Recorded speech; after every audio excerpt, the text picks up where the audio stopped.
1장 1절 제가 봉독합니다. 하나님의 아들 그리스도 예수 그리스도 복음의 시작이라. 아멘. 한 주간 동안 또 평안하시고 또 즐겁게 또 기쁘게 우리가 주일을 맞이하여 이렇게 서로 또 교제하고 하나님의 말씀 앞에 또 서게 됨을 감사를 드립니다.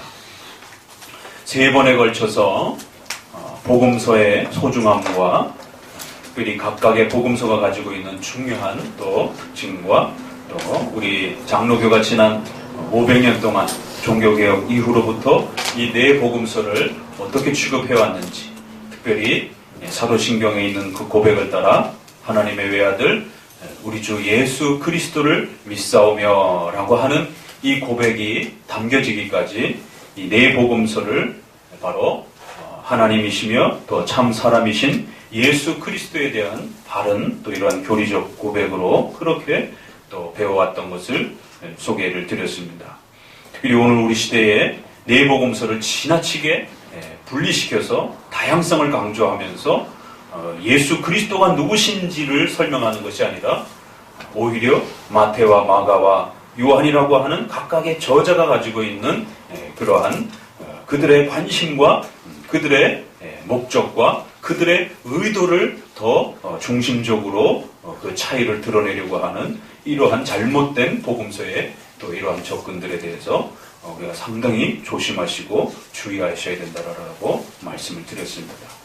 이제 본격적으로 마가복음을 이제 강해해 들어가도록 합니다. 마가복음 1장에서는 참으로 독특한 그 표현이 우리의 관심을 끕니다. 하나님의 아들 예수 그리스도 복음의 시작이라. 간단하고 아주 가벼워 보이고 또 쉬워 보이는데도 불구하고 사실은 이 구절이 사도신조의 그 가장 중요한 신앙 고백의 뼈대이기도 하고 또 복음서 전체의 또 핵심이기도 하고 결론이기도 합니다. 복음의 시작이기도 하고 결론이기도 하고 또 핵심이기도 합니다. 신약 전체를 통해서 가르치고 싶어 했던 바로 예수 그리스도가 누구이신가에 대한 간략한 핵심적 또 표현이기도 하는 것입니다. 이렇게 소중한 표현이고 또 누구나 봐도 쉽게 이해할 수 있는 그러한 표현인 것 같지만 실제로 이 표현을 가지고 도대체 예수님이 누구신가를 조목조목 이제 살펴가면서 묻게 된다라면 우리에게 큰 당혹스러움이 또 주어지는 것을 깨닫게 됩니다. 왜 그런가 하면 불신자들에게 있어서도 예수 그리스도가 누굽니까? 라고 우리가 물어볼 수도 있는 것이고 또 신자들에게 있어서도 예수 그리스도가 누구이십니까? 라고 물을 때에 과연 사도신조에 이 고백해온 지난 2000년 동안 고백해왔던 그 외아들 우리 주 예수 그리스도라고 하는 이 고백이 뭘 담고 있는지에 대해서 그리고 이 고백과 다른 이단적인 고백은 무엇인지에 대해서 분명하게 말할 수 있을 것인가? 오늘 우리는 이 고백 앞에 심각한 위기를 겪고 있습니다. 왜냐하면 지금 한국교회는 여러모로 위기를 겪는다라고 이구동성 이야기를 합니다. 그 중에 가장 대표적인 이러한 교회의 타락을 또 들자라면 교회 세습에 대한 이런 문제 때문에 한국교회는 이제 더 이상 교회는 존경받지 못하고 특별히 교회의 지도자들도 더 이상 사회적으로 존경받지 못하는 이러한 심각한 위기에 놓여져 있는 것을 보게 됩니다. 오히려 세상의 빛과 소금이 되지 못하고 세상에서 하지 않는 오히려 세상 사람들도 정직하고 바르게 살아가려고 하는 기본적 질서를 지켜감에도 불구하고 오히려 교회가 더 악한 방법으로 부귀영화와 세상적 성공을 움켜잡기 위해서 이러한 몰상식적이고 비상식적인 이러한 행동들이 교회 안에서 비일비재한 부분들을 보게 됩니다. 중세시대가 이제 극도로 타락의 최극치에 이르게 될 때에 결국 1000년에서 1300년 동안에 우리가 소위 종교 전쟁이라고 하는 이슬람과의 그 엄청난 전쟁 앞에 수많은 기독교인들이 희생이 되고 예수 그리스도를 믿음으로 구원받는다라고 하는 이 말 한마디 하기가 그렇게 힘들어서 전쟁에 나가서 이슬람 사람들을 죽여야 너가 천국 갈 수 있다. 성전에 참여해야 너가 천국 가고 편하게 살면 다 연옥에 빠져서 다시 테스트를 받아야 된다. 이 곡해 때문에 수많은 젊은이들이, 수많은 남편들이 전쟁에 나가서 목숨을 잃고 여성들은 홀로 돼서 생존에 또 위협을 받는 이러한 기독교의 심각한 타락을 우리는 역사 속에서 보았습니다. 그래서 1400년, 1500년에는 조금만 건드려도 그 가톨릭에 대한 어마어마한 그러한 불만과 또 기독교의 타락에 대한 이러한 불만들이 폭발할 수 있었던 그러한 이제 기독교 타락의 극치가 1400년, 1500년 다다른 그 시절. 바로 그때 루터 목사님을 통해서 행위로 자신의 공로로 구원받는 것이 아니라 예수 그리스도를 믿음으로 고백할 때에 하나님을 만나게 되고 우리의 죄사함을 누리게 되는 것이다 라고 하는 이신칭이라고 하는, 믿음으로 의롭게 된다라고 하는 이 이신칭의를 고백하면서 종교개혁이 폭발한 것입니다. 그리고 나서 500년이 지났습니다.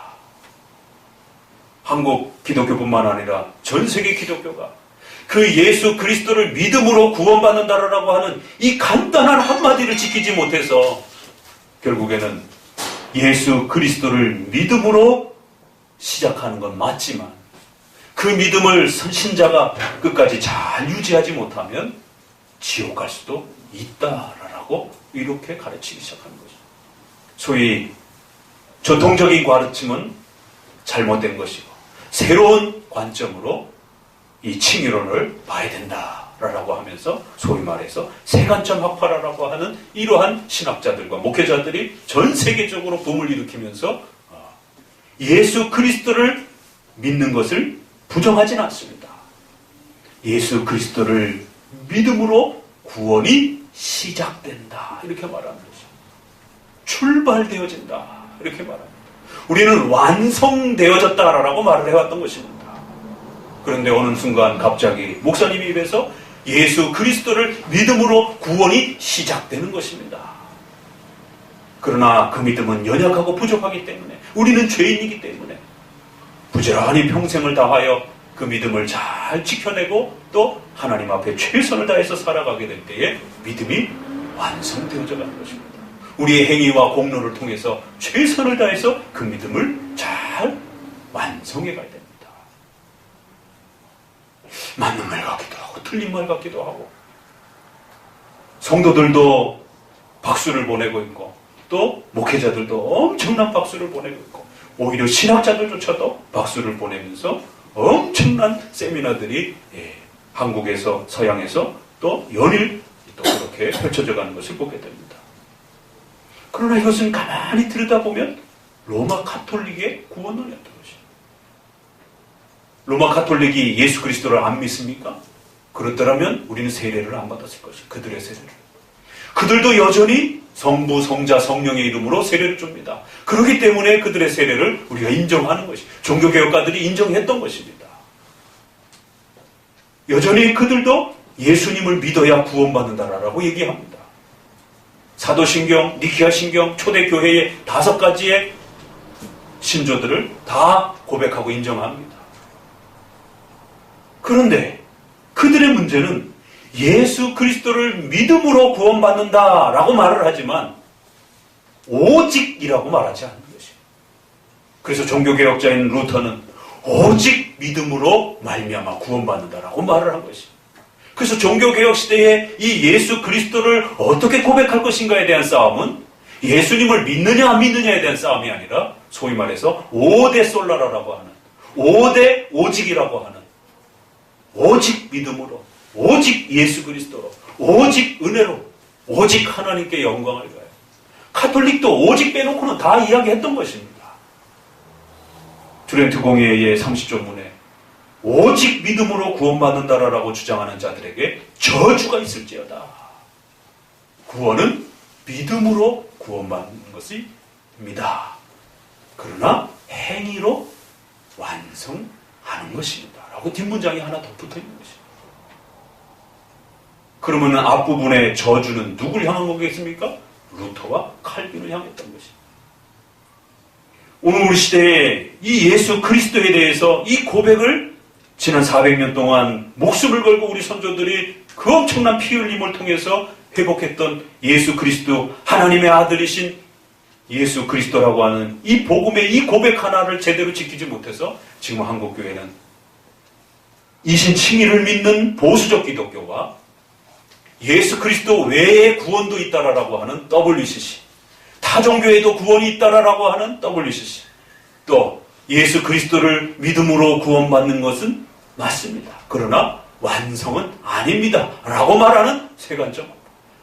그래서 소위 말해서 진보적인 기독론, 보수적인 기독론, 이렇게 둘로 나눠져 버렸습니다. 도대체 하나님의 아들 예수 그리스도에 대한 이 마가복음의 이 고백 하나를 어떻게 해석했길래 예수님에 대한 고백이 진보와 보수로 이렇게 나눠지느냐라는 것입니다. 요즘엔 여호와 증인들도 예수님 믿는다라고 그래요. 예수 그리스도를 믿습니다. 이렇게 말합니다. 하나님의 아들 예수 그리스도를 믿습니다라고 말을 합니다. 그래요? 그럼 우리 친구인가? 여쭤보게 되면 그러나 그 예수 그리스도는 위대한 천사장이지 신은 아닙니다. 하나님의 아들 예수 그리스도를 믿는다라고 고백하지만 해석이 다른 것이, 이처럼 오늘 우리 시대는 예수 그리스도에 대한 이 고백이 전혀 다른 방식으로 해석되어지고 있어서 도대체 이 고백이 무엇인지, 이 고백이 어떻게 고백되어져야 지난 400년 동안 500년 동안 지켜왔던 종교개혁 시대에 고백했던 그 고백을 따라서, 아니 사도 신조와 니케아 신조를 따라 2000년 동안 지켜왔던 어거스틴과 루터와 칼빈을 따라서 지켜왔던 바로 오직 믿음으로 구원받는 예수 그리스도에 대한 그 고백인지에 대해서 오늘 우리 시대에는 다시 한번 점검해보고 살펴봐야 되는 이런 위기 앞에 놓여져 있는 거죠. 조금 더 심각함을 이야기해 보겠습니다.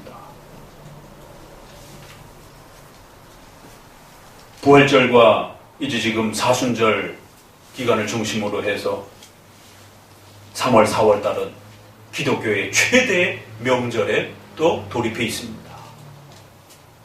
합동 측을 중심으로 해서 사순절은 로마 카톨릭적인 아주 비성경적인 교회적 일기라고 해서 법적으로 폐지를 시켰습니다. 그런데도 아직도 수많은 장로교단들이 여전히 사순절을 지키고 있는 것이 로마 카톨릭적인 그런 절기들을 지키고 있는 것입니다. 더불어 이제 그 사순절의 끝부분에 부활줄 일이 다가오면서 신학교에서도 그렇고 교회에서도 그렇고 이제 그 예수님의 고난을 친히 몸으로 느껴보겠다고 그러면서 수많은 교회 퍼포먼스와 행사들을 진행을 합니다. 제가 신학교 가서 그 어린 눈으로 봐서도 굉장히 당혹스러웠던 것은 첫 수련회를 갔는데, 양평인가 그쪽으로 수련회를 갔는데 그 원우에서 그 프로그램이 뭐였느냐면 신학교 수련회도 2월달, 3월달 그 전후로 해서 가기도 하고 또 3월달에 가기도 합니다. 학기 중간에 가기도 하고. 그러니까 이제 사순절과 부활절 기간 내에 이렇게 겹쳐 있다 보니까 원회 중에 학생 중에 하나를 뽑아가서 큰 통나무를 지게 만들고는 그 기도원을 몇 바퀴를 돌고 뒤에서 돌멩이를 던질 수는 없으니까 종이를 말아가지고 던지면서 복음서를 흉내내는 것이.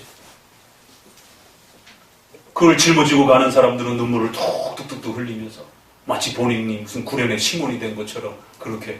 그럼 여기 등가죽이 다 까지고 막 피가 흘러나기도 하고. 그 나중에는 땅을 파고 십자가를 세워놓고 거기에 진짜 끈을 통해 갖고 매달아 놓고 그렇게 이 복음서의 그 장면을 재현하는. 성경을 바르게 아는 것으로 모자른가요? 그 시간에 신학생들을 앉혀놓고 성경을 가르치고 성경의 이 해석들을 어떻게 해야 될 것인지에 대해서 우리 선조들의 그러한 가르침들을 가르치면 은혜가 안 되나요? 그런 퍼포먼스를 꼭 해야만이 은혜가 되는가요? 그리고는 그 앞에 서 있는 수많은 전도사들과 학생들도 다 같이 울고 있고, 이제 교회마다 또 그런 행사들이 연일 뉴스를 통해서 나올 겁니다. 또 서울의 모 교회에서는 또 그거를 서울시가지 행진으로 또 이렇게 하기도 해서 뉴스에 크게 나오기도 하고, 또 신학생들이 바깥으로 나와갖고 신학교에서 하는 걸 또 부족하다 생각해갖고는 시내로 행진을 하는, 또 그래갖고는 10km, 20km를 행진하면서 릴레이로 그렇게 통나무를 치고 행진하는 그러한 행사를 하기도 하고, 그 시간에 우리 선조들은 성경을 끌어안고 있었습니다. 그 누구도, 루터도 칼빈도 그 누구도 통나무를 쥐고 그렇게 순례를 행하지 않았습니다. 바로 그것 때문에 종교개혁이 일어났던 것이에요.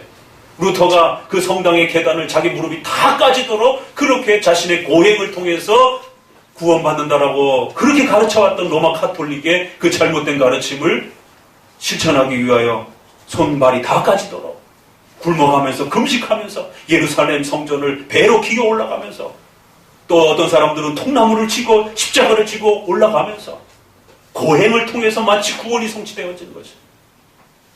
그런데 오늘 우리 시대의 신학생들이, 또 교회가 그 통나무를 다시 또 짊어지면서 등가죽에 피가 흘러날 때에 그걸 바라보면서 눈물을 흘리는 것이죠.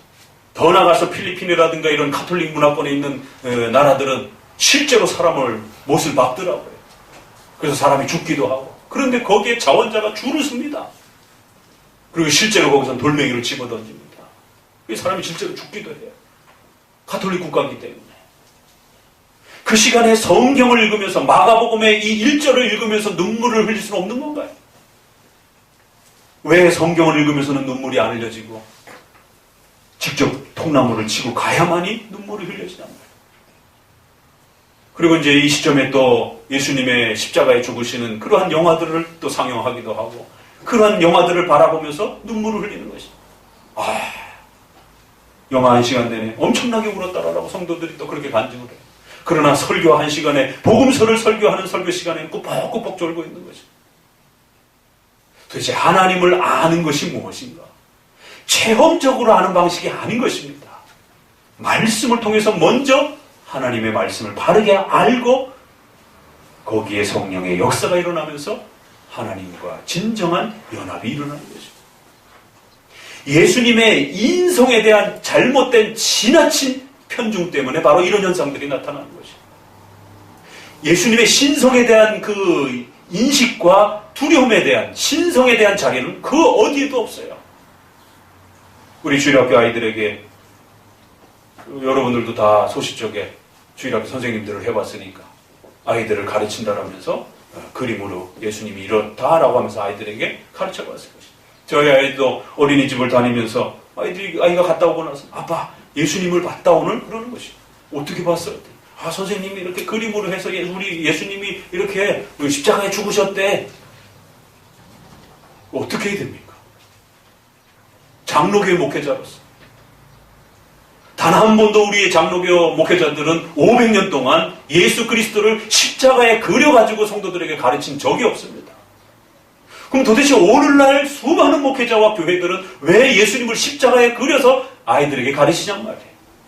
그건 주로 가톨릭이 해왔던 방식들인 거예요. 그럼 가톨릭과 교회를 비교해보세요. 지금 교회 말고요, 적어도 60, 70년 전 우리의 선조들의 교회를 보시라는 거예요. 가톨릭은 가자마자 마리아가 예수님을 안고 있는 상, 들어가게 되면 스테인드 글라스부터 시작해서 온통 다 예수님으로 치장되어 있는 것이죠. 조각상과 그림과 창문에. 그러나 우리의 머릿속에, 저도 모태신앙이어서 그 시골에, 강원도의 시골에서 교회를 기억해보게 되면 아무것도 없습니다.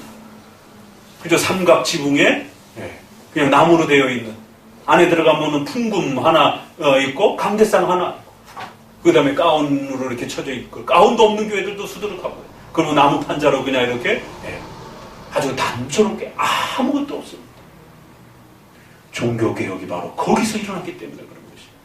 가톨릭의 그 온갖 이미지와 온갖 형상숭배에 대한 이 부분들을 개혁하면서 믿음으로 구원받는 것이지, 눈으로 보고 만지고 경험함으로 구원받는 게 아니다라고 외쳤던 겁니다.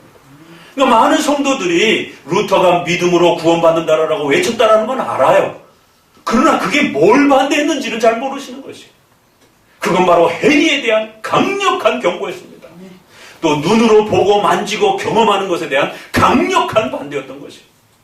근데 어찌된 일인지 믿음으로 구원받는다라고 열심히 고백하면서도 또 열심히 눈으로 보고 또 만지고 뭔가 또 체험하고 그럼 도대체 이건 뭐예요? 믿음으로 구원받는다고 그러면서도 여전히 눈으로 보고 만지고 경험하는 게 같이 들어가 있어요.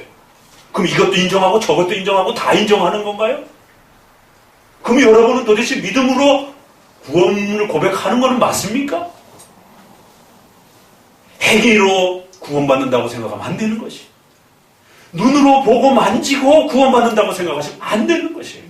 오직 예수 그리스도, 성경에서 가르쳐 주신 그 예수 그리스도가 나의 주인이요 나의 죄 사함을 위하여 십자가에 못 박혔다라는 것을 보고 만지지 않아도 괜찮아요.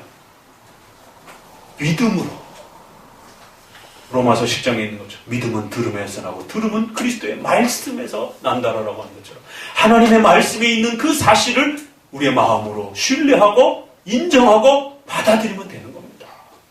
이게 그렇게 어려운 것입니까? 기본과 원칙의 교리에 충실하지 않다 보니까 오늘 우리 시대에 이처럼 신성을 무시하고 온통 인성으로 도배되어 있는 이 모습들을 보게 됩니다. 또 한쪽에서는 신비주의자들이 마치 자기가 예수님이 된 것처럼 하나님과 직통으로 대화를 할 수 있고 하나님으로부터 환상을 보기도 하고 수많은 그런 하나님의 계시를 얻는다라고 얘기를 합니다. 우리 선조들 루터와 칼빈 그 누구도 성경을 벗어나서 직접적으로 하나님의 음성을 들을 수 있다라고 단 한마디도 하지 않았습니다. 루터의 95개 조항 첫 그 종교개혁의 문헌을 보시고 기독교 강요라고 하는 이 엄청난 문헌을 보세요. 신부들이 귀신을 내쫓고 그런 이상한 음성을 듣는다라고 하면서 소위 말해서 수도사들이라든가 신부들이 그렇게 환상 보고 계시를 받으면서 그렇게 이상한 초자연적 행사들을 하고 다닐 때 기독교가 온 서문에 바로 그러한 일 때문에 기독교가 타락했습니다라고 경고하면서 성경으로 돌아가야 된다라고 외쳤던 거죠.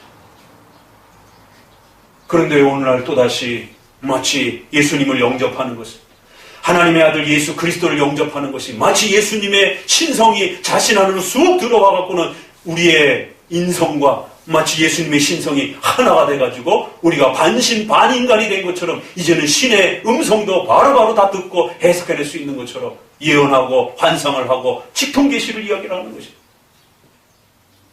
이건 신성에 대한 지나친 강조, 인성을 무시하게 되는 예수 그리스도는 참된 인간이라고 하는 사실을 또 무시하는 이러한 참혹한 일들을 보게 됩니다. 예수 그리스도 하나님의 아들이라고 하는 이 고백 지키기가 이렇게 어려운 겁니다. 이게 간단한 것 같지만 이게 쉽지 않은 것이다라는 것입니다. 이 고백을 잘 지키게 되면 오늘 한국 시대에 한국에 있는 수많은 서양에 있는 수많은 이단들을 거의 90% 이상 걸러낼 수가 있습니다. 대부분의 이단들이 이 삼위일체에서 나옵니다. 예수 그리스도에 대한 신성과 인성에 대한 벌써 예수님은 하게 되면 인성에 대한 고백이 많이 따라붙는 것입니다. 그 베들레헴에 태어나신 그분을 예수라고 불렀고 우리 눈에 보였던 그 과거에 사셨던 인간의 모습으로 계셨던 그 예수님을 우리는 하나님의 아들이라고 부르는 것입니다. 하나님이라고 부르는 것입니다. 참 신이시요 참 인간이라고 고백을 하는 것입니다. 신성과 인성을 가지셨다. 한 인격 안에 인성과 신성을 가지셨다. 이렇게 말을 하는 것입니다. 그래서 지난 2000년 동안 고백해온 예수 그리스도라고 하는 하나님의 아들 예수 그리스도라고 하는 이 고백은 참 신이시요 참 인간이신 예수님, 그분은 한 분, 두 분이 아니라 신성과 인성을 가지셨음에도 불구하고 한 분이라는 것입니다. 그렇기 때문에 신성만 지나치게 강조해도 안 되고 인성만 지나치게 강조를 해도 안 되고 이 두 성이 마치 따로 있는 것처럼 그렇게 생각해도 안 되고 한 분이라고 하는 이 고백을 어떻게 고백하는 것인가? 한 분이면서 두 성을 갖고 계시다라는 거죠. 이걸 어떻게 구별하여 잘 우리 안에 혼동 없이 정리해서 우리의 신앙 고백으로 고백할 수 있을 것인가? 이것이 바로 기독교의 본질이요 핵심인 것입니다. 이게 이제 무너지기 시작하게 되면 말씀드린 것처럼 인성에 지나치게 편중한다든가 신성적인 그런 어떤 지나친 행동 속에 빠진다든가 또 후기에 루터파들이 마치 두 성이 섞여가지고 인성이 전 우주에 편재한 것처럼 결국 성찬론에 엄청난 혼란을 일으켜서 결국 교회론에 있어서 성찬론이 다 망가지게 됩니다. 그러니까 이 예수 그리스도 하나님의 아들이라고 하는 이 고백에는 기독론에 대한 문제도 발생이 되고 삼일체에 대한 문제도 발생이 되고 더 나아가서 그 예수 그리스도를 믿음으로 고백하는 부분에 있어서 구원론에도 문제가 되고 그리고 그 혜택을 누리는 성찬론도 교회론이라고 하는 성찬론도 망가지는 것입니다. 한국교회는 더 이상 성찬론에 의미를 두지 않습니다. 한국교회는 더 이상 성찬의 가치와 이 보물을 잃어버렸습니다. 종교개혁의 마지막 개혁이 있습니다. 첫 개혁이 지금 말씀드렸던 그런 내용들이고 마지막 개혁은 성찬론이었던 것입니다. 그래서 가까운 동료였던 루터파조차도 개혁파라고 하는 칼빈을 중심으로 하는 스위스를 중심으로 하는 개혁파 쪽에서는 루터파의 그 성찬론을 결코 수용할 수 없었다. 결국 마지막에 가서는 거절을 하게 됩니다. 처음에는 같이 종교개혁을 시작하는 동료였지만 그 성찬론에 있어서 잘못된 비성경적인 그러한 가톨릭 비슷한 형태를 취하고 있었기 때문에 그 부분을 거절할 수밖에 없었다. 그래서 결국 마지막으로 이 성찬까지가 개혁이 되어야 진정한 올바른 성경적 교회로서의 그 모습을 갖출 수 있다라고 생각했던 것입니다. 그런데 도대체 이 성찬에서 어떻게 은혜를 누리는지 아무도 모르는 겁니다. 이 성찬이 왜 그렇게 중요한지에 대해서 교회에서 단 한 번도 설명해 주지 않습니다. 그저 1년의 부활절과 성탄절에 그냥 의식으로 잠깐 행하고 가는 것입니다. 오히려 오순절의 영향을 통해 가지고 성령 세례라고 하는 이상한 또 교회의 성례가 등장을 해가지고 세례와 성찬보다 방언하고 또 환상을 보고 또 신유와 온갖 이런 종교적 체험을 하는 것을 더 큰 하나님의 성령 체험인 것처럼 그러나 지난 500년 동안 장로교가 지켜왔던 것은 성찬과 세례를 중심으로 한 성례의 이 은혜의 수단이라고 하는 이 보물을 지키기 위하여 가까운 동료까지 불편함에도 불구하고 그들의 성찬론을 수용할 수 없었다. 제세례파가 그들이 개혁하고자 했던 그 가치들은 올바랐지만 그들이 세례에 있어서 유아 세례를 거부했기 때문에 결국 그 제세례파를 스위스로부터 쫓아낼 수밖에 없었던 쯔빙글리와 이러한 개혁파권 내에 아픔들이 있었습니다. 제세례파들도 강력하게 종교개혁을 주장하면서 로마 가톨릭에 대해서 저항을 했지만 결국 그들의 세례관과 이러한 교회관이 올바르지 못하기 때문에 그들을 걸러내는 것을 보게 됩니다. 성찬에 있어서 예수 그리스도께서 어떻게 그 성찬에 임하시는가에 대한 이 가르침을 이해를 못하는 것이 신성이 임하는 것인지 인성이 임하는 것인지 신성과 인성이 한 분이신 그 그리스도가 임하시는 것인지 도대체 성찬에 그리스도가 임하는 건지 안 임하는 건지 성찬에 대한 아무런 가르침도 배우지 못했습니다. 그래서 성도들에게는 은혜를 누리지 못하는 것입니다. 은혜의 수단은요, 그 은혜의 수단을 지키기만 하면 그 수단을 통해서 반드시 하나님이 은혜를 주는 겁니다. 그거를 장로교에서는 세 가지로 그렇게 지켜왔던 것입니다. 설교와 말씀을 통한 설교와 성례와 기도라고 하는 이처럼 기독론 하나 예수 그리스도에 대한 이 고백이 흐트러지게 될 때 이런 엄청난 일들이 전반적인 기독교의 타락과 부패가 찾아오게 되는 것입니다. 이제 이 심각한 부분들을 좀 마무리하면서 우리 교회사 속에 있었던 짤막한 한 사건들을 여러분에게 소개하면서 이제 본문으로 들어가 보고자 합니다. 이 신성과 인성의 이 혼동 때문에 어떤 일이 벌어졌느냐면 제2 스위스 신앙 고백에 이렇게 표현합니다. 고대 작가인 락탄티우스의 다음과 같은 판단을 우리는 인정한다. 형상이 있는 곳에는 결코 종교가 존재할 수 없다. 예수님의 그림과 이런 조각과 이미지가 있는 곳에는 올바른 종교가 결코 존재할 수 없다. 락탄티우스는 초대 교부입니다. 어거스틴보다 훨씬 이전에 살았던 에피파니우스 감독이 교회의 문에서 그리스도 혹은 성자 같은 그림이 그려져 있는 배조각을 발견하자 그것을 뜯어냈다. 이것은 성경의 권위에 위배되기 때문에 옳은 행동이었다. 우리는 또한 이때 이래로 그는 참 종교에 어긋나는 그러한 그림들을 그리스도의 교회 안에 걸지 못하게 하였고 형상들을 치워버리게 했다. 300년, 200년 때 있었던 교부들을 이야기를 하면서 1566년에 스위스를 중심으로 한 교회들이 고백한 제2 스위스 신앙 고백에 1000년 전에 그 사건을 이야기하면서 교회 안엔 절대로 그림이 존재해서는 안 된다라고 다시 고백합니다. 계속해서 어떤 분들은 이렇게 질문해요. 예수님은 인간으로 오셨으니까, 예수님은 인성을 가지고 계시니까 그림으로 그릴 수 있는 거 아닌가요? 성부 하나님, 성자 하나님은 영이시니까 그림으로 못 그려도 예수님은 30년 동안 이상 인간으로 계셨으니까 예수님을 그릴 수 있지 않겠어요? 아주 그럴듯한 질문입니다. 그러나 제2 스위스 신앙 고백은 계속 이렇게 고백합니다.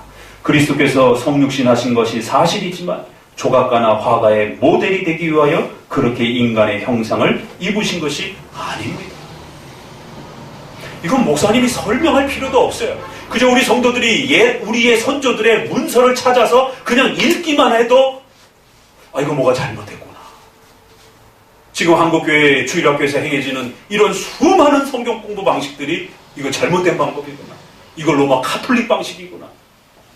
끊임없이 우리 선조들에 의해서 악한 교육 방법으로 비난받아왔고 교회 안에서 개혁해야 되고 제거해야 될 그런 방법으로 그렇게 가르쳐서는 절대로 예수 그리스도를 바르게 알 수도 없고 믿을 수도 없다라고 경고해왔던 가톨릭적 방법이라는 걸 그냥 읽기만 해도 알 수가 있는 것입니다. 초대 교부 때도 그렇게 했고 종교 개혁 시대 때도 그렇게 해왔던 것입니다. 비록 예수님이 인간의 모습으로 오셨지만 그분은 승천하고 더 이상 인성으로 이 땅에 안 계시다라는 거예요. 그래서 그 예수님의 모습과 코가 어떻게 생겼고 얼굴이 어떻고 쌍꺼풀이 졌는지 안 졌는지 아무도 모르는 겁니다. 그리고 또 그렇게 그려서도 안 된다라고 얘기를 합니다. 왜요? 당연히 이제 이렇게 묻게 되는 겁니다. 사실 주님은 복음 설교를 명하사 사람들에게 하나님에 관한 것과 이들의 구원에 관한 것을 생각나게 하며 종교를 교육하게 하셨다. 결코 주님께서는 그림을 그리거나 그림들을 수단으로 하여 평신도들을 그렇게 성도들을 가르치라고 명령하지 않으셨다. 설교를 통해서 말씀을 믿음으로 들을 수 있도록 우리에게 그 방편을 마련해 주신 것이지 성도들이 눈으로 그렇게 예수님을 보고 믿도록 하지 않았다는 것이죠. 결국 사건이 터졌습니다. 옥신각신 하다가 이처럼 락탄티우스와 에피파니스와 같은 올바른 목회자들이 교회 안에 견고하게 자리를 지키고 있었을 때는 감히 교회 안에 어거스틴과 같은 이런 훌륭한 목회자들이 있었을 때는 교회 안에 단 한 조각의 한 장의 그림도 교회 안에 들어오지 못했던 것입니다. 그런데 교회가 점점 이제 타락해가기 시작하면서 힘을 잃기 시작하면서 753년에 콘스탄티노플 공의회가 성상 반대 공의회를 통해서 확정을 합니다. 그럼 벌써 753년에 그림과 조각 금지 결의를 내린 거예요. 그럼 벌써 그 이전에 한참 논쟁이 됐다는 겁니다. 벌써 600년 넘어오기 시작하게 되면 교회 안에서 그림을 그려가지고 하나님을 가르칠 수 있지 않을까? 이러한 또 시도들이 등장이 되었고 그걸 또 좋게 생각하는 목회자들과 성도들이 그런 교회들이 등장을 하면서 동방과 서방 교회에 결국 또다시 예수님을 그림으로 그리기 시작하는 이런 일들이 벌어져서 결국 이것이 성경적이냐 아니냐가 수십 년 동안 옥신각신하면서 싸우게 되었고 결국 이것이 동방교회에 엄청난 위기를 갖고 오므로 결국 동방교회 전체가 753년에 콘스탄티노플에서 모여서 성상 반대 결정문을 내린 겁니다. 여기 선언문에 이렇게 소개가 됩니다. 그냥 가만히 들어보시고 그 내용을 살펴보죠. 성상 옹호론자들, 그림 옹호론자들이 묘사해서는 안 되는 그리스도의 신성을 묘사하려고 시도하는 것 때문이다. 앞부분은 좀 잘랐고요. 때문에 비난을 받을 때에 그들은 다음과 같이 변명하는 말을 한다. 우리는 우리가 보았고 또 전승된 그리스도의 육신만을 나타내려는 것이다. 그러나 이러한 변명은 네스토리안들의 오류이다. 네스토리안은 예수 그리스도를 신성과 인성을 잘못 말해가지고 이단으로 정제된 초대교회의 이단입니다. 그림과 조각으로 나타내려고 하는 이러한 교회들의 핑계가 뭐냐면 우리는 신성을 그리는 게 아니라 인성을 그리려고 하는 것이다 라고 자꾸 핑계를 댄다는 것입니다. 오늘날 많은 교회들에 있어서도 하나님을 안 믿자는 얘기가 아니라 예수님을 더 잘 믿을 수 있도록 우리 아이들을 가르치기 위한 것이다 라고 이렇게 자꾸 핑계를 대는 거예요. 그런 핑계가 벌써 이미 수천 년 동안 있었던 겁니다. 아이들은 글씨를 모르니까, 또 어른들도 문맹자들이 많으니까, 할아버지 할머니들 글씨를 잘 모르니까 그림으로 가르칩시다. 그래서 이것을 가톨릭에서는 평신도들에 대한 책이라고 이렇게 또 명명을 합니다. 그 밑으로 계속해서 그런데 그 육신이 어떻게 이제 와서 신성과 인성으로 분리될 수 있겠는가? 즉 신성을 배제한 인성만을 그리스도로 표현할 수 있겠는가 하는 문제이다. 과연 그런 인성만 표현된 예수님이 참된 예수님인가 하는 것이다. 좋습니다. 양보합시다. 예수님을 그렸어요. 그러면 이 예수님이 진짜 예수님입니까? 가짜 예수님입니까? 그러면 가르치는 분들은 예수님을 알도록 도와준다라고 생각하면서 이걸 그리는 것이에요. 그러니까 이 그림을 잘 배우면 예수님을 아는데 도움이 된다라고 생각을 하는 것이에요. 그러면 예수님의 인성만 보고 예수님을 알 수가 있습니까? 믿을 수 있습니까? 우리가 믿는 예수님은 인성만 가지신 예수님이 아니에요. 하나님의 아들 예수 그리스도라는 것입니다. 신성과 인성을 동시적으로 가지신 분이에요. 자, 그러면 좋습니다. 인성을 그렸다 칩시다. 그러면 이 인성에 신성이 담겨 있는 겁니까? 그러면? 예수님은 절대로 신성과 인성이 분리될 수 없다라고 고백을 하는 것입니다. 신성과 인성이 분리될 수 있다라고 생각하는 순간부터 이단이 되는 것입니다. 그러면 이 그림을 신성이라 해도 문제가 되고 아니라 해도 문제가 되는 거예요. 신성이라고 하게 되면 어떤 화가가 과연 신성을 그릴 수 있습니까? 만약에 아니라고 한다라면 신성과 인성이 분리될 수 없는 예수 그리스도를 우리 기독교는 믿는데 도대체 당신은 인성만 가르치는 예수님으로 어떻게 예수님을 믿을 수 있겠다라고 교육할 수 있느냐 말이에요. 이 딜레마가 있다라는 겁니다. 그래서 753년에 바로 신성과 인성을 분리시키는 이러한 오류에 빠진다라는 것이에요. 그렇기 때문에 신성이 담겨지지 않는 그런 그림이라면 그려서는 안 된다는 것입니다. 만약에 신성이 담겨질 수 있는 그림이라면 그려보라는 거예요. 그러면 신성과 인성이 함께 있는 예수님이니까 그런 예수님은 우리가 그러면 그 그림을 통해서 도움받겠다는 것입니다. 사도신조에서 고백하는 그 외아들 우리 주 예수 그리스도라는 말은 신성과 인성을 가지신 우리의 중보자이십니다 라고 고백하는 것입니다. 거기서 벗어나면 이단이 되는 것입니다. 신성만 믿어도 이단이 되는 것입니다. 인성만 믿어도 이단이 되는 것입니다. 신성과 인성이 마치 따로따로 있는 것처럼, 두 개 있는 것처럼, 여러 개 있는 것처럼 이렇게 이해를 하면 네스토리안이라고 하는 소위 이단에 빠지게 되는 것입니다.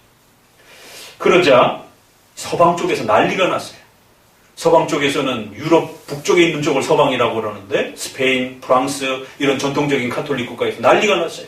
왜? 여태까지 그림으로 아이들을 가르쳐왔고 성도들을 가르쳐왔거든요. 그리고 그 그림을 팔아먹고 그 그림을 팔은 돈으로 인해서 엄청난 부를 얻었단 말이에요. 그러니 이제 상점의 모든 이 상거래가 중지가 될 위기가 있는 겁니다. 그러자 다시 총회회의를 모집했습니다. 787년에 니케아에서 왕에게 압력을 넣어서 결국 왕이 소집하게 함으로 인하여 375명의 신부들이 모여서 콘스탄티노플의 결정을 무효화시키고 우리는 성상을 그림이나 조각을 숭배, 라트리아라라고 하는 독특한 단어를 써서 숭배 또는 예배할 수는 없지만 존경, 돌리아라라고 하는 이런 표현을 써가지고 존경, 우리 번역으로 하면 섬김, 존경하며 절하며 입맞출 수는 있다라고 결의를 한 겁니다. 그러니까 그림과 조각은 예배의 대상은 아닐지라도 그 하나님을 예배할 수 있도록 돕는 그러한 존경할 만한 우리가 신앙 교육용으로 쓸 만한 그러한 보조용으로는 쓸 수 있다라고 그렇게 결의를 바꾸는 겁니다. 사용할 수 있다라고 바꾸는 거예요.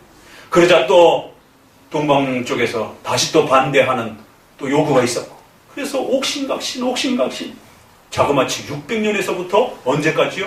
종교개혁 시대까지. 근 1000년 가까이 과연 교회 안에서 예수님을 그릴 수 있느냐 없느냐를 가지고 자그마치 800년 900년 동안 서방교회와 로마교회가 싸우다가 결국에는 각자 찢어져 버렸습니다. 그리고는 서방은 그릴 수 있다라고 결정했고 결국 그 수많은 그림과 조각상들이 가톨릭에 흘러넘쳤고 바로 그거를 개혁하기 위해서 루터와 칼빈은 성경, 오직 성경만을 믿어야 되고 그 성경에서 가르치는 예수님, 신성과 인성을 가지신 우리의 메시아여 중보자이신 예수 그리스도 하나님 아들이신 분을 믿어야 된다라고 외쳤던 거죠. 하이델베르그 유리문답의 마지막으로 이렇게 소개합니다. 이 계명을 설명하면서 그렇다면 그 형상들을 교회에서 학습 보조 교재로 사용하는 것도 안 됩니까? 그렇습니다. 우리가 하나님보다 더 현명하려고 해서는 안 됩니다. 하나님께서는 말 못하는 우상에 의해서가 아니라 살아있는 말씀의 전파를 통해서 자기 백성들이 가르침 받기를 원하십니다. 이러한 그림을 그리고 조각상을 만드는 행위들을 우상이라고 이렇게 엄격하게 경고해 주었습니다. 오늘 우리 시대의 한국교회의 모습을 보시라는 것이 도대체 참된 기독교의 본질이 무엇인지 복음의 본질이 무엇인지 예수 그리스도를 어떻게 믿고 고백하는 것인지 그 누구 하나 지난 2000년 동안의 이러한 교회 역사 속에 무엇이 옳다라고 외쳐왔던 것인지에 대해서 제대로 말하고 제대로 가르쳐주고 있지 못하는 온갖 부귀영화를 이용해서 오히려 예수님을 이용하고 기독교를 이용하는 이러한 심각한 위기에 빠져 있는 것을 보게 됩니다. 교회 나갑시다. 예수님 믿읍시다. 복음을 우리가 전해요. 열심히 전도합니다. 그 교회를 왜 나가야 되는데요? 복음이 뭔데요? 예수님이 누군데요? 예수 믿어봐 부자 돼. 예수님 믿어봐 병나. 예수님 믿어봐 자녀가 잘 돼. 예수님을 믿으면 이렇게 사회적으로 성공하는데 왜 예수님을 안 믿어? 이건 복음이 아닙니다. 이건 기복주의입니다. 이건 중세 카톨릭에서 써먹었던 바로 변질된 복음의 형식들인 것입니다. 하나님의 아들 예수 그리스도 바로 이 고백이 복음의 시작이요 내용이요 핵심이라고 말하는 것입니다. 그럼 복음이 무엇입니까? 예수님을 하나님의 아들로 그리스도로 믿는 것입니다. 그는 무엇이에요? 예수님이라고 하는 뜻이 무엇입니까? 마태복음에 있는 것처럼 아들을 낳으리니 이름을 예수라 하라. 이는 그가 자기 백성을 저희 죄에서 구원할 자이시니라. 우리가 예수님을 믿는 것은 사업에 성공하기 위해서 믿는 게 아닙니다. 우리 신자들이 질병과 아픔을 위해서 예수님께 기도할 수는 있어요. 그러나 그게 본질과 기독교의 복음의 핵심과 본질은 아닙니다. 예수님은 로또가 아니에요. 우리가 예수 그리스도를 고백하고 성경에서 가르치는 그 예수님을 알아야 되는 이유는 우리의 죽음 이후에 영원한 지옥이 준비되어 있기 때문에 그 무서운 하나님의 심판과 이 정죄로부터 어떻게 살아남을 수 있는 것인지, 어떻게 그 정죄의 심판을 피할 수 있는 것인지에 대한 이 지옥의 죄의 형벌에 대한 문제를 해결하기 위함인 것이 기독교의 본질인 겁니다.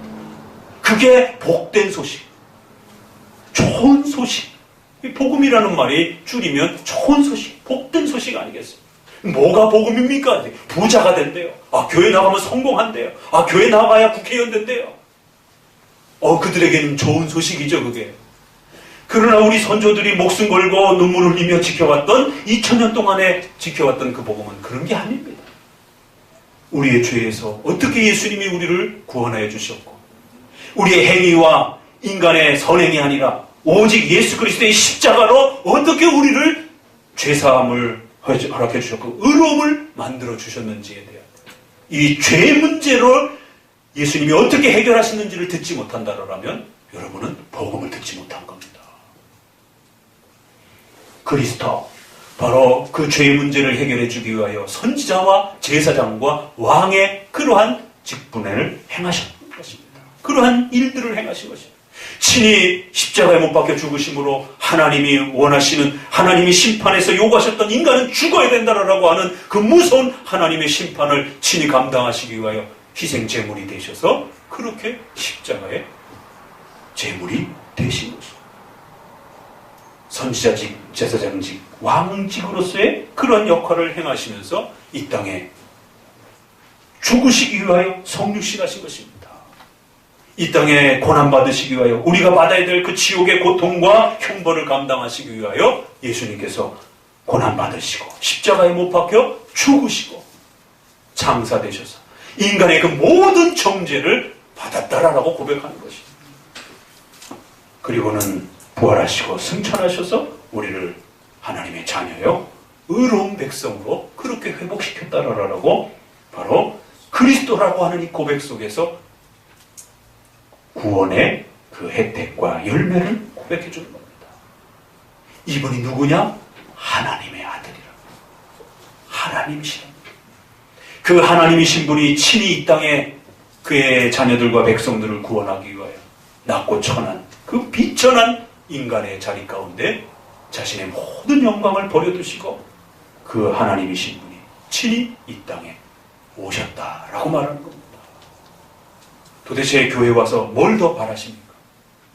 교회 와서 무엇을 얻기를 원하십니까?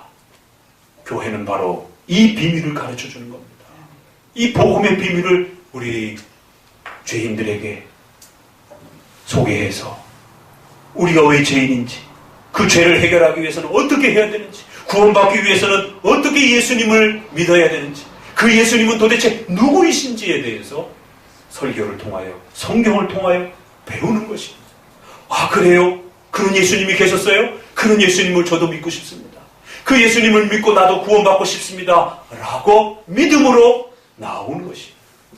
그럼 그에게 구원의 은총과 복이 주어진 것입니다. 이게 바로 기독교의 복음의 비밀이요 핵심인 것입니다. 이걸 놓쳐버리게 되면 기독교의 구원론인 칭의에 대한 모든 것이 붕괴가 되어지는 겁니다. 삼위일체와 기독론 전체가 붕괴가 되어지는 것입니다. 그래서 우리 선조들은 하나님의 아들 예수 그리스도, 바로 이것이 복음의 핵심인 것이기 때문에 이걸 사도신조에 그대로 담기를 원했던 것입니다. 자, 이제 마가복음에서 이렇게 고백하는 이 복음의 내용을 지난번 숙제를 내드렸던 이제 그 내용을 따라서 함께 또 정리해 봅니다. 자, 그럼 이 하나님의 아들이라고 하는 이 고백 속에 도대체 어떤 풍성한 의미가 담겨 있는 것인가? 마가복음에서는 하나님의 아들 예수 이렇게 표현을 했습니다. 그래서 예수님은 좀 더 성육신하신 인성을 가지신 그러한 본으로서 표현되어지는 대표적인 표현으로서 소개되어지고요. 하나님의 아들, 그럼 이 하나님의 아들이라는 말을 우리 사도신조에서는 외아들 이렇게 번역을 했어요. 주보를 이제 보시기 바랍니다.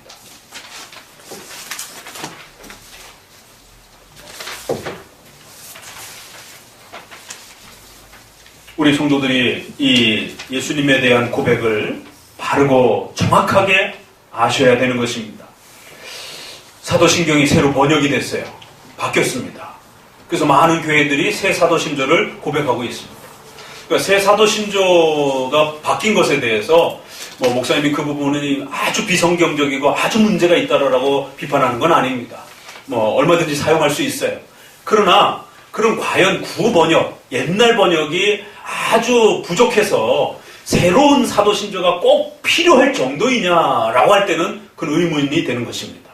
오히려 새로운 사도신조로 바뀌면서 옛날에 그 좋은 표현들이 망가지기도 하고 없어지기도 하고 축소되어지기도 하고 오히려 새로운 번역이 수준이 더 떨어지는 형태로 바뀔 수 있는 내용들이 있다라는 것을 아셔야 됩니다.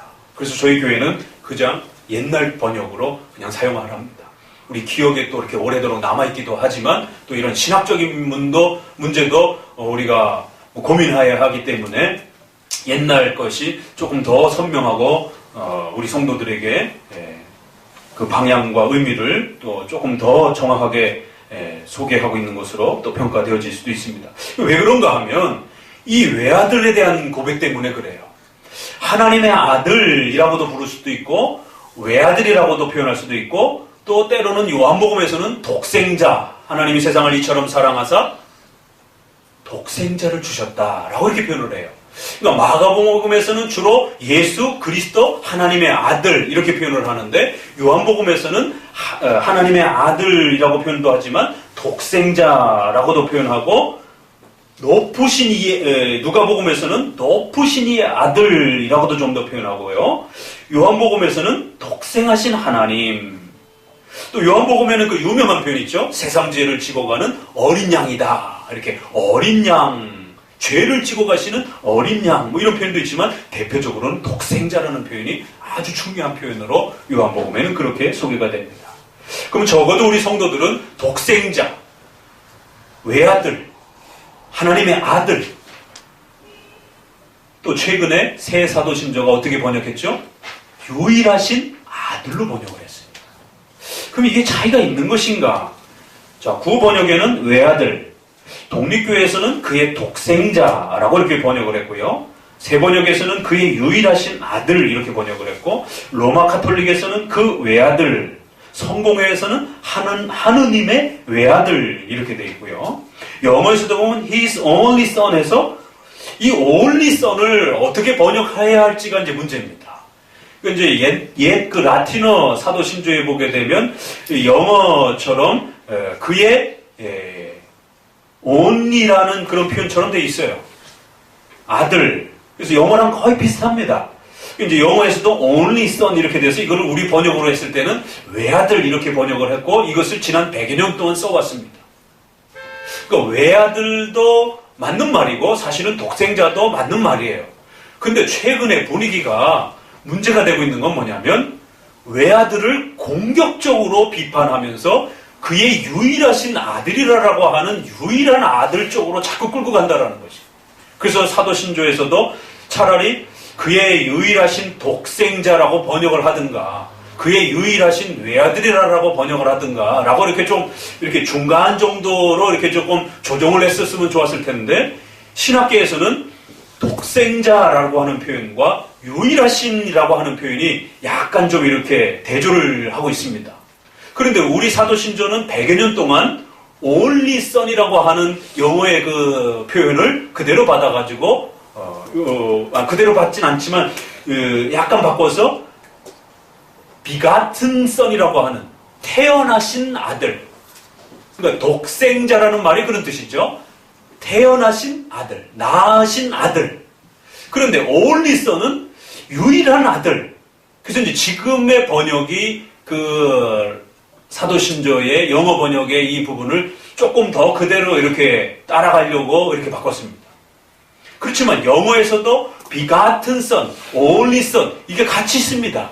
그러니까 태어나신 아들, 유일하신 아들 이렇게 영어에서도 이거를 하나로 해결하지 못하고 그냥 이렇게 두는 것이에요. 근데 우리 번역에 외아들로 해가지고 우리는 하나님의 아들이신 그래서 신성을 가지신 이 그리스도의 고백을 외아들로 이렇게 고백을 했습니다. 성부의 아들이신 성자라고 하는 이 삼일체의 고백에 있어서 성자를 외아들로 이렇게 고백해왔던 것이에요. 그 성자이신 분이 마리아의 몸에서 육신을 가지시고 태어나셨다라고 이렇게 고백을 하는 진행해 가는 것입니다. 그러니까 사도신조에서는 신성을 가지신 하나님이신 분이 마리아의 몸을 통하여 육신을 가지신 인성이 되셨고 그래서 신성과 인성을 가지신 분이 이제 부활하셨고 그분이 다시 오실 것입니다. 바로 신성과 인성을 가지신 분이 우리의 메시아여 중보자이십니다. 라는 이성 1인격을 고백을 하는 것입니다. 마가복음에서도 이성 1인격이신 분을 하나님의 아들 예수 그리스도 이렇게 고백을 하는 겁니다. 이성 1인격에서 벗어나는 고백은 이제 이단이 되는 것입니다. 그런데 왜 교회에서 갑자기 유일하신 아들로 사도신경을 바꾸면서 마치 우리가 지난 100여 년 동안 외아들이라고 고백했던 게 잘못된 것처럼 이렇게 비판하고 공격적으로 먼저의 고백을 공격하면서 유일하신 아들만이 가장 옳은 것처럼 이렇게 말하면 그건 문제가 있더라고요. 적어도 외아들도 좋은 편이고 유일하신 아들도 좋은 표현인데 이걸 우리가 어떻게 조금 더 좋은 표현으로 만들 수 있을까? 그러면서 하나님의 아들, 신성이신 성자이신 하나님 그분을 외아들로 성부의 아들, 성부의 성자, 성부의 외아들, 성부의 독생자 이렇게 표현해 왔던 겁니다. 성부와 성자는 분명히 다른 분이라는 거예요. 삼위 하나님이 한 분이시면서도 분명히 성부와 성자는 그 위격이 서로 다른 분이라는 겁니다. 그래서 성부가 성자를 낳았다라고 이렇게 성경은 고백하고 있기 때문에 우리가 그 하나님의 아들 또 성자라고 고백을 하는 겁니다. 그래서 이 표현을 외아들로 고백을 할 것이냐 독생자로 고백을 할 것이냐 유일하신 아들로 고백을 할 것이냐에 대한 고민이 있는 겁니다. 그래서 새 사도신조는 유일하신 아들, 그래서 only son이로 번역을 하게 되면 어떤 느낌이냐면 특별한 아들, 아주 유일무이한 아주 스페셜한 아들, 아시겠죠? 특별한 아들이라는 거예요. 그래서 이분들은 성자라고 할 때 하나님의 아들이라는 그 단어에 성자가 태어나셨다라고 하는 이 표현을 넣지 말자라는 겁니다. 요게 함정이 있어요. 성자라고 부를 때 하나님의 아들이라고 부를 때에 태어나심 그 영어에서는 비같은이에요. 그게. 그래서 우리가 한문으로 쓸 때는 날생자를 집어넣은 겁니다. 성자, 성부로부터 나셨고 성부로부터 태어나셨고 라고 하는 이 고백을 이걸 어떻게 한마디로 표현해야 될 것인가? 우리 이제 성경에는 시편 2편 7편에 있는 고백도 그렇고 히브리서 1장 5절에 오늘날 내가 너를 낳았다 하셨으며 또다시 나는 그에게 아버지가 되고 그는 내게 아들이 되리라. 이런 표현들, 그 다음에 마가복음에 있는 하나님의 아들, 또 예수님이 성부를 향하여 아버지다 이렇게 표현을 하잖아요. 그러니까 이러한 모든 관계 속에서 성부와 성자를 고백했던 겁니다. 그랬을 때 성자가 분명히 태어나시고 아버지께서 낳으시고 이런 표현이 있는 것입니다. 그래서 우리의 신앙 고백에는 예수님은 성부에게서 태어나신 분, 성부가 낳으신 분, 그래서 성자라고 하는 이 중요한 고백을 담기 위하여 성자라고 고백을 했던 것이고 우리 번역에 있어서는 그 출생의 의미를 집어넣어서 생자 이렇게 집어넣는 겁니다. 거기에 독자를 하나 더 집어넣어서 독생자라고 넣었던 것입니다. 이 독생자라고 하는 하나님, 성부 하나님에게서 태어나신 하나님이다라는 표현을 독생자로 번역을 한 거고 그것을 외아들로 그렇게 고백해서 번역으로 가지고 있었던 것입니다. 독생자라고 이제 독립교회에서는 그래서 독생자라고 번역을 했던 것이. 그러나 독생자라고 하는 그 의미를 충분히 외아들로서 표현할 수 있다라고 생각했기 때문에 우리의 선조들은 예전부터 그냥 그 외아들, 우리 주 예수 그리스도 이렇게 고백했던 것이에요.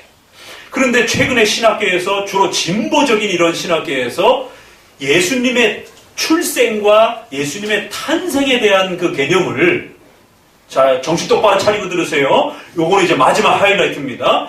예수님이 마리아에서 몸에서 태어나는 출생을 말하는 게 아닙니다. 그건 육신의 출생을 말하는 것이고 신성의 탄생을 말하는 것이에요. 그러니까 문제가 되는 겁니다. 신성의 이 탄생을 어떻게 말해야 되는 건가? 육신의 출산처럼 이야기를 하게 되면 이단에 빠지게 됩니다.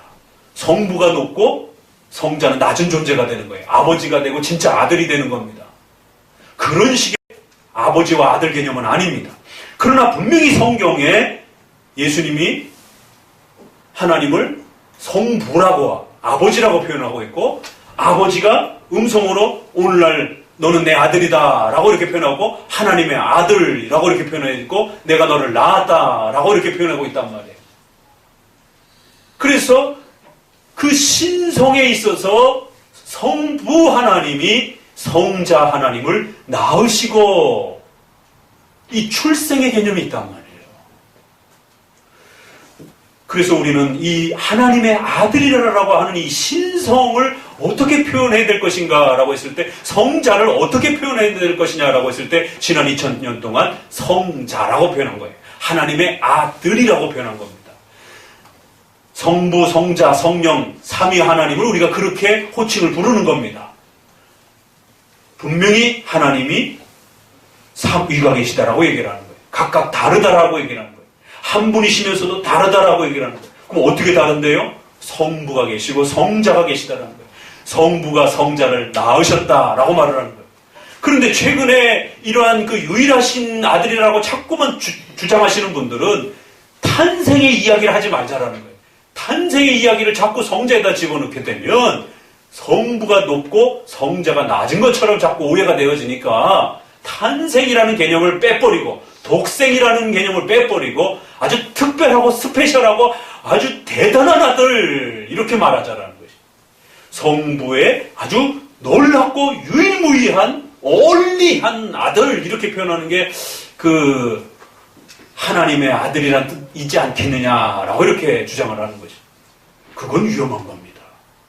예수님은 유일무이하고 특별하고 아주 중요한 아들이십니다. 그러나 그럼에도 불구하고 분명히 성경에 성부가 성자를 낳았다라는 표현이 있습니다. 그래서 지난 2000년 동안 탄생에 대한 개념을 가지고 왔단 말이에요. 우리의 웨스트민스터 신앙 고백에 어떻게 고백을 하고 있느냐 하면, 성부, 성자, 성령 하나님이 계십니다.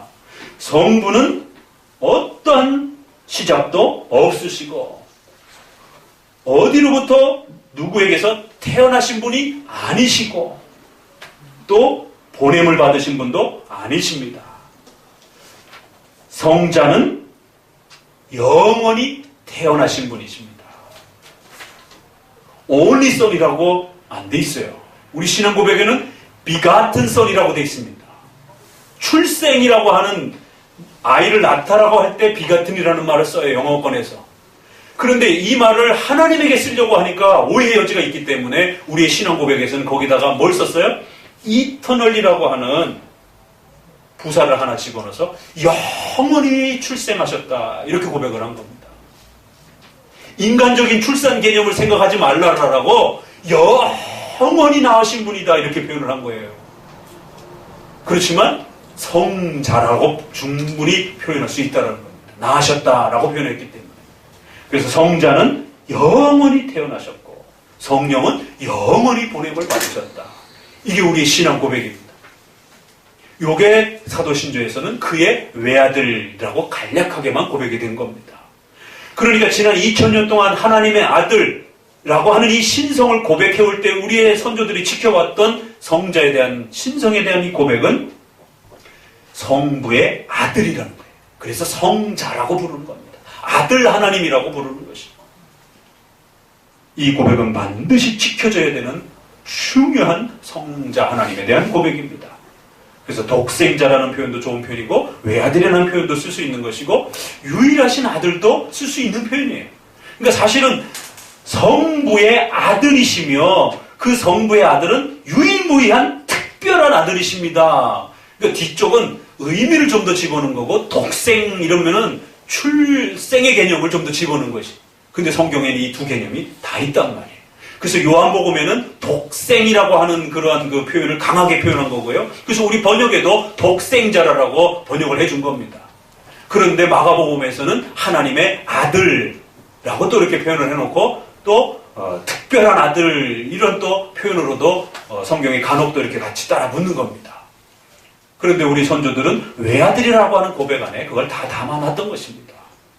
근데 이게 교육이 되지 않고 가르쳐지질 않다 보니까 어느 날 갑자기 성자라는 개념을 잊어버리고 결국 유일하시고 특별한 아들이라고 하는 것만 소개를 하면서 성부로부터 태어나신 성자 하나님의 삼일체 개념을 더 이상 출생의 개념을 가르치지 말자라고 이런 식으로 이야기를 하게 되면 삼일체가 깨져버립니다. 이건 굉장히 심각한 문제가 발생이 되는 것이에요. 그래서 외아들이라고 하는 고백에는 바로 성자 하나님에 대한 신성에 대한 지난 2000년 동안 삼일체 이단들과 싸워오면서 성자 하나님은 성부에 태어나신 분, 그렇지만 출산의 그런 개념이 아니라 영원히 태어나시는 그 신비의 관계는 우리가 다 이해할 수가 없는 거예요. 그래서 이 땅에 그저 아버지와 아들이라고 하는 인간의 언어가 그거밖에 없기 때문에 그 친밀한 언어가 그 가족관계에서 그게 가장 친밀한 언어인 거예요.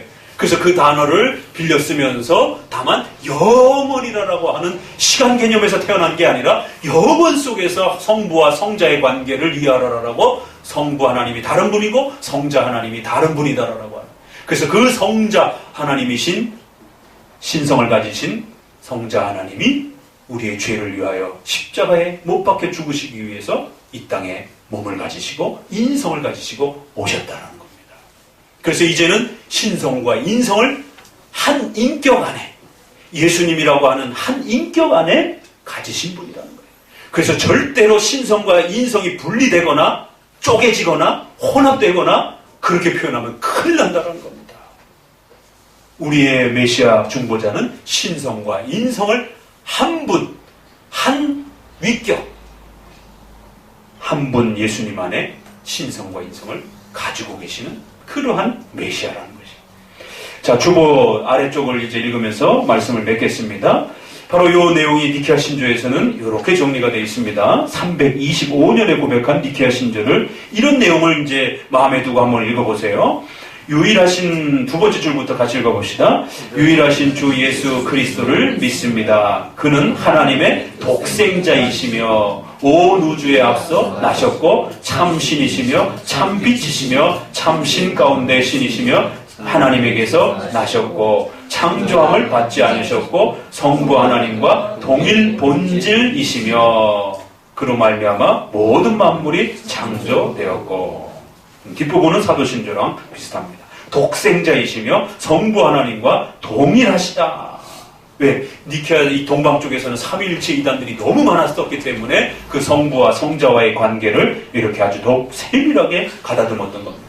자, 칼케톤 신조를 보게 되면 한 분 유일하신 성자 우리 주 예수 그리스도를 고백하도록 가르칩니다.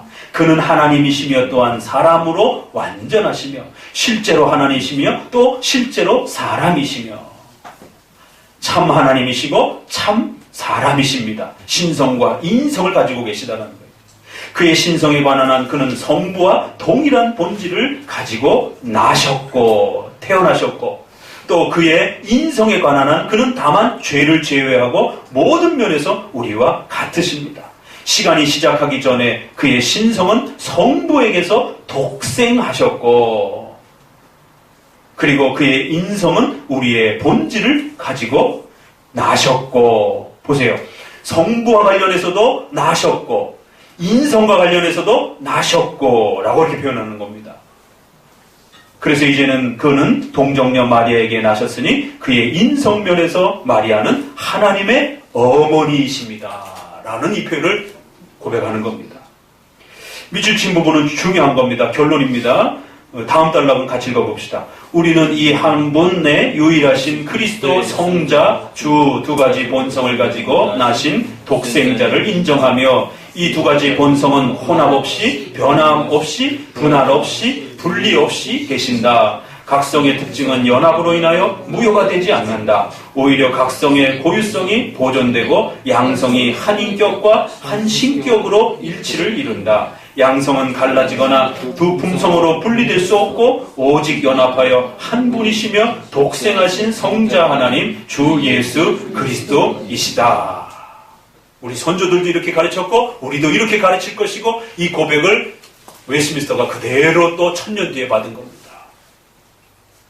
목사님, 뭐 예수님을 고백하는데 이렇게 복잡하게 고백을 해요?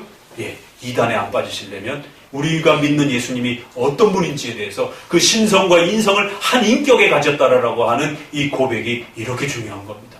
앞서 말씀드렸던 그 패단과 타락과 부패 문제들이 바로 신성과 인성을 한 인격에 가지신, 그걸 우리가 이성 1인격이라고 하는 이 고백을 제대로 이해하지 못해서 교회 안에 벌어지는 이러한 오류들인 것입니다. 오늘 첫 소절 1절을 먼저 소개하면서 하나님의 아들 예수 그리스도, 바로 이것이 복음의 핵심이고 전 내용이다라고 하는 사실을 명심하셔서 이성 1인격을 지난 2000년 동안 고백해오면서 신성으로 치우치지도 않고 인성으로 치우치지도 않고 신성과 인성을 또 각각 고백하면서 지켜왔던 이 이성 1인격으로 계신 우리 주님 예수 그리스도를 믿고 의지하시는 우리 성도들 되시기를 주의 말씀으로 권면을 드립니다. 기도합니다.